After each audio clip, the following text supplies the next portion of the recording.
back to the Brokest Guy in the Room. This is Chris Kushner, your host. Today is Nyepi Day, 2024.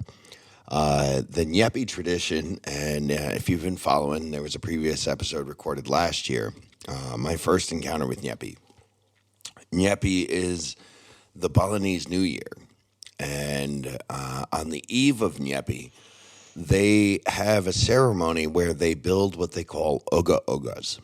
And these Oga Ogas are depictions of the demons or weapons that the gods use to cleanse or purify. And so they build these depictions and they parade them through the streets, and then they burn them. And the next day, the belief is that these very demons will come to cleanse the island. And so it's actually illegal to go outside. It's illegal to light a fire, to play music, to make any sort of noise, anything that would attract attention. Because the belief is that these demons are coming to clean the island, and the hope is that they will find nothing so that they leave the island at peace for another year.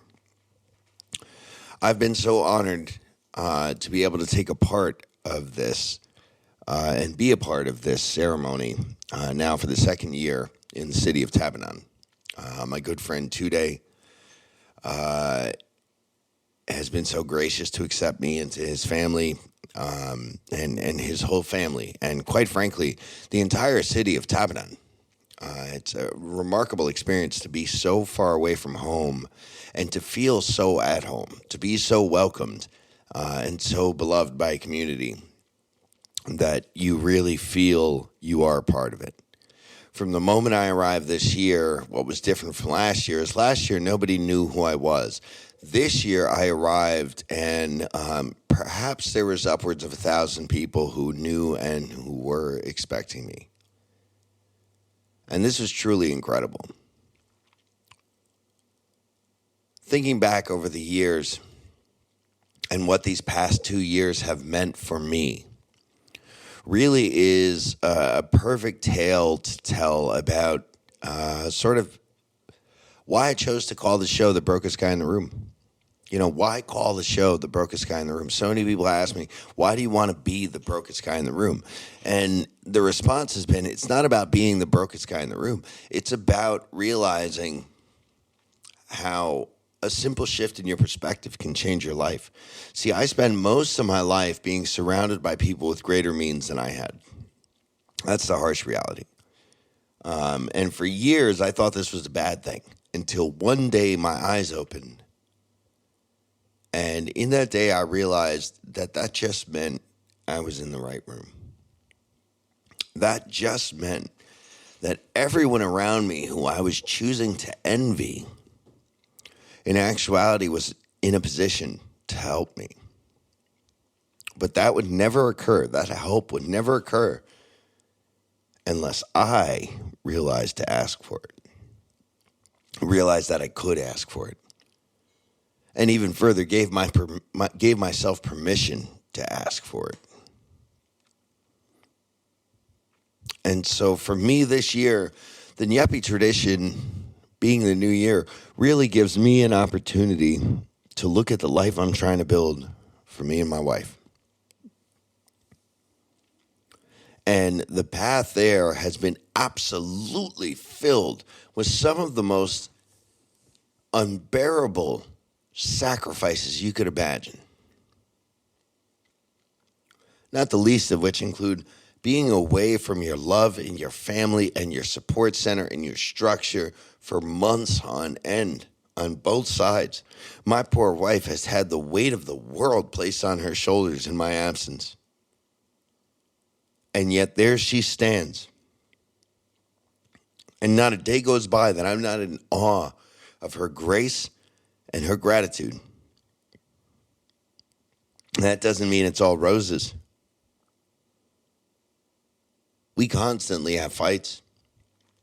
At different moments when she feels strong or I feel weak or vice versa, it can change the dynamic of things.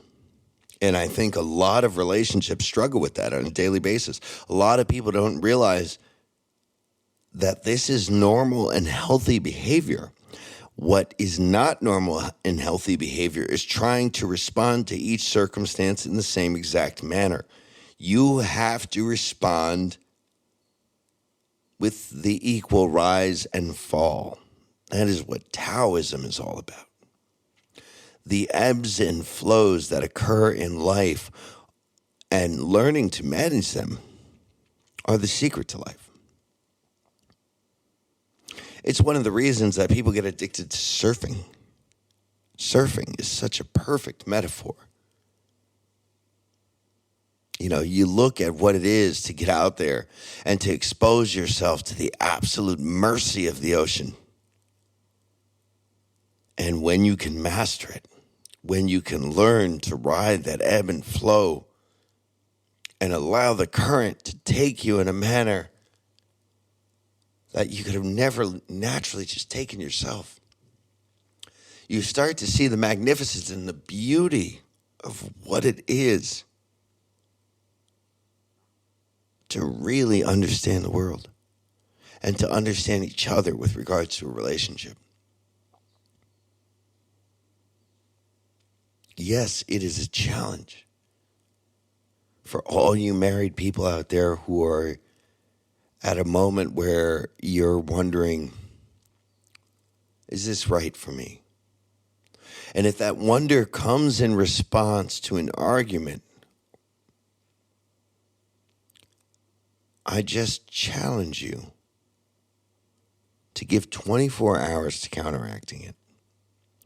To take just 24 hours to see if you can do everything you can do to do better than you did in the previous 24 hours. And gauge the result. If your circumstances don't change, then perhaps you might be right. But my guess is you will find that your change will change your circumstances. In my case, that has been the absolute truth. See, anytime I wasn't getting the result I wanted in my life, it was not because of the circumstances in my life. It was rather because of my approach to them. And every time I was able to achieve the circumstances that I wanted, it was because I was able to approach them from the perspective that would yield that result. And no, that doesn't come automatically. And often it requires realizing the full weight and penalty of the opposite pursuit before you can course correct and assume the action that you need to be taking. But whenever I'm faced in that circumstance where I feel hopeless or I feel that the circumstances themselves are predetermined, I have to ask myself, could somebody else in this position do better than I am doing? And I have yet to encounter a circumstance where the answer to that is no. Can you? I'm not going to sit here and profess that I know what everybody else's circumstances are or how everyone else responds to them. What I am offering is my own monologue on my own reflection of my own actions and my own circumstances, my own rights and my own wrongdoings, my own successes and my own failures. With regards to my personal, professional life, all the same. And why I'm offering that is because I do happen to be a human being who went in a span of just a few years, even less, just a couple years, from the lowest point, from feeling his life was absolutely shattered, to realizing a life that I would have almost never dared to even whisper a dream for. It would seem so audacious to think that I could acquire a life like the one I'm actually living right now. See, I'm 39 years old, and at 39 years old, my life turned around. All of a sudden, the dreams from when I was like 19 and 20 are right within my grasp. And there is a path to reaching dreams that I didn't even know I could dream.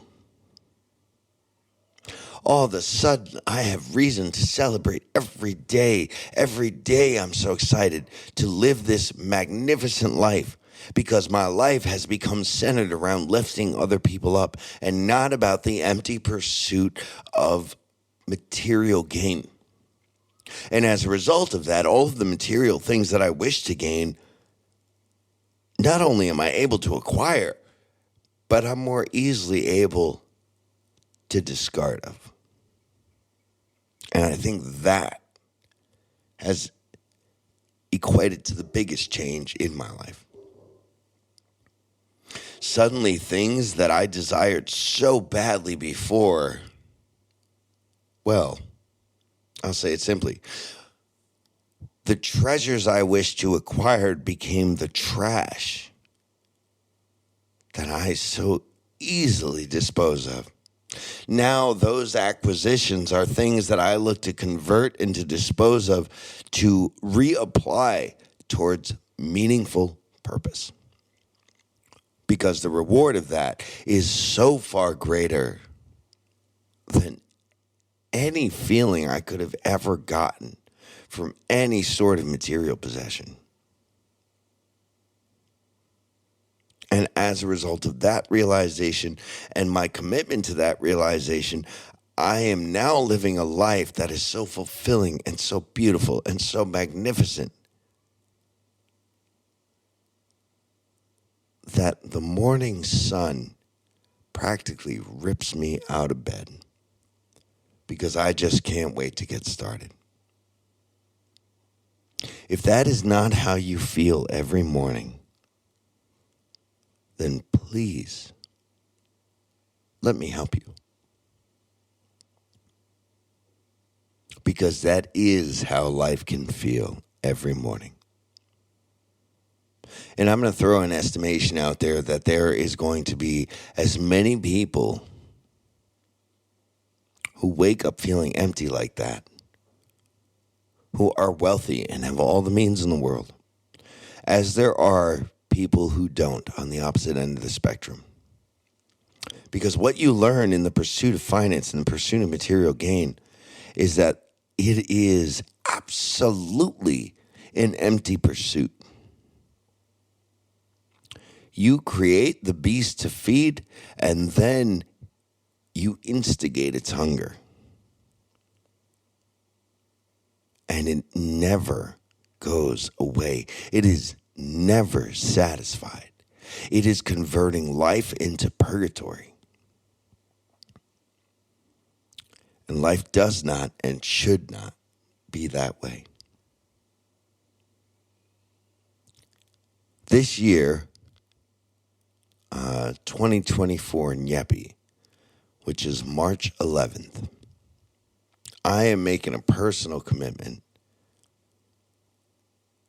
to never look back at the way that I used to be driven, the fuel by which I used to be driven. See, everything I did used to be about financial gain, and it never will again.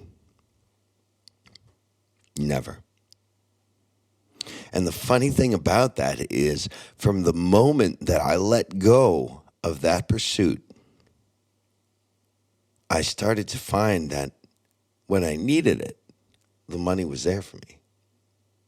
Random things would happen. Instead, what I pursue is not how much money can I make, but how much good can I spread? How much can I accomplish in the way of lifting other human beings up? And I can promise you the way that that makes me feel is so far greater than anything I could have ever purchased for myself. In a previous episode, I discussed how at one point in my life I became obsessed with timepieces and how I do have a collection of timepieces. And I can tell you now that my plan for those timepieces is to liquidate them so that I can bring them here and put them towards the purpose of building more villas in the effort of moving towards having enough rooms to where I can allocate a portion of them for a free work trade program for young people who are pre-university to come and offer English lessons for free. So you can come stay for a month or two for free, but you're going to volunteer for 4 or 5 hours a day teaching English to underprivileged kids. And I can say without the slightest waver that the reward for that, to me, will be so much greater than wearing a golden Cartier on my wrist. Matter of fact, I feel foolish for owning one. I feel foolish for ever pursuing one. I used to be a man who said, I wanted a Ferrari. And I can tell you this now, if ever I should have enough money to purchase a Ferrari and actually do so, that will be the most shameful day of my life. Because what could be done with that money could lift a village, could educate 1,000 children.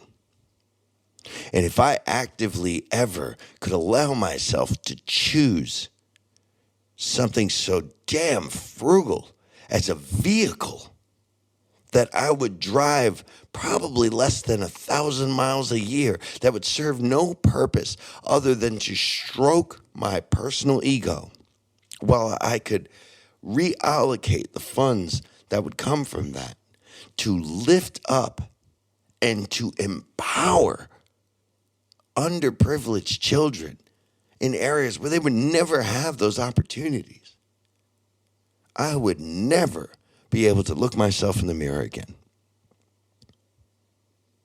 And so, yeah, I'm coming at anyone with a Ferrari. I'm coming at any one of you who does.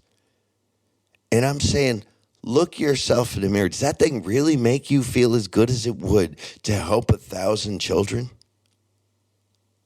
And I'm going to challenge you to sell the fucking thing and to build a school somewhere where there isn't one. To create a program somewhere that can help kids who are hungry, who are underprivileged, who are never going to have an opportunity. I'm going to challenge you to do better than to simply stroke your ego. The world doesn't need any more Ferraris, but the world certainly needs a lot more schools. Needs a lot more hospitals, needs a lot more people who care. There are some corners of this planet that are so dark that for those of you who bask in the light, it would be inconceivable the things nightmares are made of. And what's remarkable about that is that you have the means and the resources to shed light on them and to eliminate them. And so all I can do is ask that you join me in that attempt. Let's light the world up. Let's help those in need. Some of you out there are probably listening and thinking, why should I? Well, to that, I have a very simple response. Try it and find out.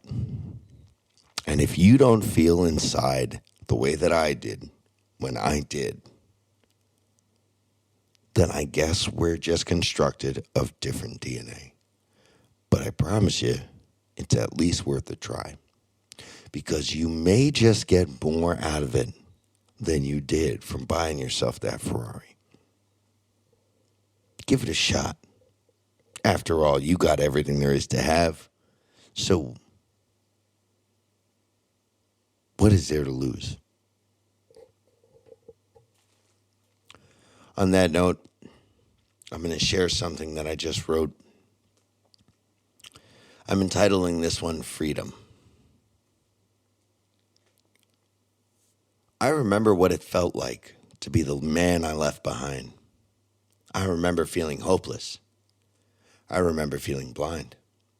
But in my blindness, there was something I did not expect to find. By listening, I could see ahead as much as I could behind. So I did what anyone would do. I listened to everything. And I started to really understand just why the caged bird sings. When you realize everything that is supports all that there can be, you see everything that your blind eyes were not able to see. And once you see beyond the veil, you will reach for what you see, and you will find the strength inside you to escape your captivity. Freedom. Until next time, my friends, with endless love and gratitude, this is your gracious host, Chris Kushner. Namaste.